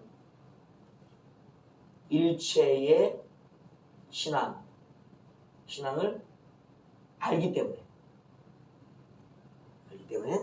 자, 특히 일체의 신앙을 깨닫기 때문에 성령을 믿습니다. 한마디면 된다. 두 번째는 뭐냐면 성령이 어디 계실까요? 자, 아버지는 어디 계신가요? 하늘에 계시죠. 하늘아버지. 아들은 어디 계시죠? 아버지 우편 하늘에 계시죠? 성령님은 어디 계실까요? 하나님 앞과 그 계시록에 보면 7 등불이 성령이시잖아요. 7 등불로 현현에 계시잖아요. 형상화되어 계신. 형상화를 믿는 분도 있고 안 믿는 분도 있는데 믿어야 돼요. 그냥 드러내신다고 자신을. 이 드러냄의 현현에 대한 이야기를 이해하지 못하면 영적 세계를 볼 수가 없어요. 영적 세계는 현현이에요. 현현, 자기 현현. 예. 육은 더 구체적인 자기 현현. 이 현현은 여러 가지 의미가 있다고. 임재의 증거들을 몰라서 그래요. 안타깝지요. 체험을 많이 해야 돼. 성경만 읽을 것이 아니라 성경을 체험해야 된다고. 자, 그래서 이제 뭐하다 얘기해봤지? 성령이 내 안에 계시다고. 보좌 앞에도 계시지만 내 안에, 하늘나라에도 계시면 내 안에 계시다고. 그러니까 먼 곳에 계신 천국과 거리는 가깝지만 멀어요, 여러분. 천국 안 보이잖아요? 멀어서 그래요. 영적 세계가 닫혀져 있었다고. 아무리 보고 싶어도 안 보인다고. 근데 이제 성령은 어디 계신다? 내 안에 계시기 때문에 알아줘. 자기 안에 계신데 몰라? 문제가 있는 거지, 그건. 성령과 안 친한 거예요. 성령을 안 받았구나. 내 안에 계시기 때문에 굳이 이렇게 설명 안 해도 알아줘. 내 안에 계시기 때문에. 그러니까 나와 함께 계시기 때문에. 내 안에 계시기. 그러니까 한마디만 해도 된다. 내 안에 계시기 때문에. 자, 그리고 성령의 능력으로 살아가기 때문에. 이제는 존재적인 계시 내주하는 영역이 아니라 감화, 감동, 그리고 교통하시고 은사들을 주시잖아요. 그러니까 그분의 계신만이 아닌, 알만이 아닌, 이제 저 표현이 그런데. 삶의 증거. 삶의 증거. 증거를 주시는. 이게 권능이에요. 권능을 내가 직접 체험하고 있기 때문에, 행하고 있기 때문에 굳이 설명할 필요가 없다는 거예요. 자, 여기까지 이해되셨죠? 그 다음에 뭐라 그래요? 간단하게 할게요. 그 다음에는 거룩한 공회, 여기가 자꾸 걸린다 그랬죠? 공회, 가톨릭이라는 부분이. 그래서 아까 말씀드렸어요. 공회가 이 공회다. 변질되어진 우상숭배의 공회가 아닌 깨끗한 믿음, 초기에 사도적 신앙의 계승 속에서 성경의 증언 속에서 고백되어진 전체 교회로서의 공회다. 공회가 다르다. 보편교회인데 변질된 공회냐 변질되지 않았던 공회냐는 차이가 있다는 것이요. 그리고 성도가 서로 교통하는 것. 그러니까 교회 내에 개인과 개인의 성도들이 뭐하는 거예요? 서로 교통, 교제가 있다는 거예요. 이 교통에도 이거 단어를 쓰는 것도 있어요. 쓰지 말라는 사람이 있어요. 왜냐면 하나님과 사람의 신과 인간의 것에만 교통을 쓰고 사람과 사람은 교제라는 단어를 써야 된다라고 구분하는 분도 계셔요. 그것도 이제 알면 되는 거예요. 그죠? 알면 맞죠. 하나님과의 우리 관계에서 사랑도 다릅니다. 예수님 두 사랑을 구별하셨어요. 마음과 뜻과 힘을 다하고 목숨을 다한 사랑은 누구에게? 하나님께. 내 몸처럼 대하는 사람은 누구에게? 사람에게라는 것 구분을 사랑을 두 가지로 구분하셨거든요. 사람에게 줄 사랑이 있고 하나님께 드릴 사랑이 있다고 구분하셨거든요. 마찬가지 교통과 교제도 마찬가지예요. 그런 구분을 할 수 있는 사람이라면 굳이 단어의 문제가 되지는 않다. 정 문제가 된다면 바꿔라. 자유도 있다. 그죠? 아시겠죠? 뭔 말인지? 지금은 이제 네 번째는 뭘 얘기하냐면 이 교회에 대한 거예요. 교회, 공동체, 교회 공동체. 네 번째. 여기 됐을까요? 자꾸 찾아주신 네 번째. 교회 공동체. 이 첫 번째가 뭐였냐면 지금 거룩한 공회. 교회는 거룩해야 돼. 거룩성이 있냐는 거룩성. 거룩이 없으면 뭐가 안다? 교회가 안다는 거. 두 번째, 교제가 있으면 교제가. 교제가 없으면 교회가 아니다는 거. 죄를 사하여 주시는 것. 그러니까 교회 내에서 뭐가 있어야 돼요? 죄 사함이 있어요. 죄 사함. 이 중요한 얘기예요. 중요한 얘기. 나만 중요한 건 아니겠죠. 다 중요한 거예요. 죄 사함이 있다고. 교회 내. 그래서 구약의 예배의 핵심은 뭐예요? 죄 사함의 예배인 거예요. 레위기가 중요하다는 것이 이제 그 안에 다른 예배 5가지 이유 중에 다 중요하지만 특히 속죄 속건이 중요한 거예요. 그래야지만 뭐가 되니까 화목과 감사와 번제라는 부분, 소제라는 부분이 되기 때문에 그런 것이에요. 그 다음에 뭐가 있었냐면 몸이 다시 사는 것. 지금 교회는 누굴 닮아가고 있어요? 예수를. 그럼 예수님이 뭐 하셨어요? 죽었다가 사셨어요. 교회가 고난당하는 이유와 죽는 이유와 부활하는 이유, 교회가 들림받아야 되는 이유는 누굴 닮아야 되기 때문인 거예요. 예수 다 이게 그냥 있는 게 아니에요. 우리가 부활해야 한다고, 승천해야 된다 우리가. 그리고 잠깐 살았다 죽는데요? 아니, 부활이 영생의 부활, 영생. 마지막 영생. 자, 여기까지 이해가 되셨죠? 교회의 교회됨. 교회는 거룩해야 돼. 죄가 없어야 돼. 그러니까 죄상을 맨날 받는 거라고요. 그런 거룩한 자들이 교제가 있어야 돼. 서로. 부활이 있어야 되는데 영원한 부활이다. 이것이 바로 교회의 정체성입니다. 그러니까 이 사도신경 안에는 아버지 하나님, 아들 예수 그리스도, 또 성령의 영, 성결의 영, 성령님, 그리고 교회의 이야기가 아주 잘 정리가 되어 있다. 그러니까 하나하나를 보면 판별이 된다고. 그걸 고백하는 게 이 사도신경, 사도신조라고. 고백해야 되겠어요? 안 해야 되겠어요? 유익하다고. 안 해도 돼. 어느 정도 가면. 성경이 자신의 안에 기록될 정도가 되면 안 해도 돼. 어디? 얘기하잖아요. 이 말을 어디에? 돌에 기록하라. 이 말을 어디? 책에 기록하라. 성경에 나와 있잖아. 기록하라고. 이 말을 나중에 어디 기록하래요? 너희의 마음, 신비, 마음의 돌에 기록하라. 그 정도가 된다면 굳이 이 고백 안 해도 돼. 그러나 몇 명이나 그렇게 됐냐고. 자기는 그렇게 됐는지 돌아보라고. 마음에 쓰는 단계에 가 있으면요, 성령이 써주셔야 된다고. 마음은 내가 어떻게 막 꺼내갖고 뭐 써요, 내가? 성령으로 써지는 거라고. 성령의 충만한 감동에 의해서 은사에 써진다고. 자, 여기까지만 하고 이제 쉬겠습니다. 수고하셨습니다. 네.